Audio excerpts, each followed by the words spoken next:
Pergantian Menteri Keuangan dari Sri Mulyani Indrawati ke Purbaya Yudi Sadewa memberikan dampak cukup signifikan pada sektor keuangan Indonesia. Nilai tukar rupiah mulai bergerak melemah ke level 16.400-an rupiah per dolar Amerika pasca perombakan atau reshuffle kabinet. Mengutip data Bloomberg, hingga Selasa 9 September 2025 pukul 14 waktu Indonesia Barat, rupiah spot bergerak di kisaran 16.487 rupiah per dolar AS. Angka itu melemah sekitar 1,09% dibandingkan penutupan pasar sebelumnya. Ya, tekanan terhadap rupiah terjadi setelah Presiden Prabowo Subianto mengumumkan perombakan kabinetnya, salah satunya mengganti posisi Menteri Keuangan Sri Mulyani. Ekonom LPEM UI Teguh Rifki menilai melemahnya rupiah tak lepas dari kehilangan kepercayaan investor. Ada arus modal asing keluar atau capital outflow yang terjadi cukup deras. Lantas apa dampaknya di pasar modal? Indeks harga saham gabungan atau IHSG melanjutkan pelemahan pada Selasa pagi setelah pengumuman reshuffle. IHSG dibuka di level 7.748, lebih rendah dari penutupan hari sebelumnya. Meski sempat menghijau di menit awal, IHSG kembali anjlok ke bawah level 7.700. Sektor infrastruktur, keuangan, dan konsumer mengalami pelemahan.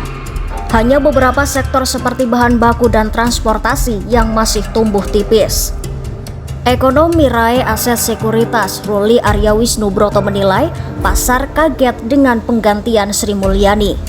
Selama menjabat sejak 2016, Sri Mulyani dikenal hati-hati dan transparan dalam mengelola APBN. Bagaimana respon investor asing? Investor asing tercatat melakukan aksi jual saham selama 2 hari berturut-turut.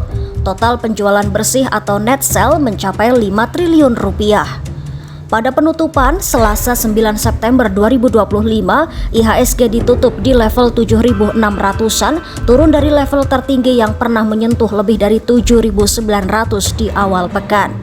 Ekonom DBS Bank Radhika Rao menjelaskan kehati-hatian pasar terkait pergantian Menteri Keuangan membuat investor asing berhati-hati. Radhika menyebut bagi mereka isu utamanya bukan soal kompetensi, tetapi komitmen pemerintah terhadap konsolidasi fiskal. Lantas apa relevansinya untuk Bank Indonesia? Analis ekonomi Yanuar Rizky menyoroti independensi Bank Indonesia yang kini kian tertekan. Berbeda dengan The Fed di Amerika Serikat yang tetap independen, Gubernur BI dinilai berada di bawah tekanan politik. Di bawah Menteri Keuangan Purbaya Yudi Sadewa, kebijakan fiskal diperkirakan makin ekspansif. Pembagian beban antara pemerintah dan bank sentral diprediksi semakin melebar. Hal itu membuat investor mengalkulasi ulang portofolio mereka.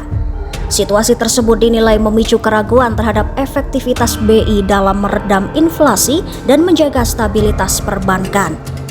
Ya, pergantian Menteri Keuangan dari Sri Mulyani ke Purbaya Yudi Sadewa memberikan dampak langsung ke nilai tukar rupiah, pasar modal, hingga kepercayaan investor asing.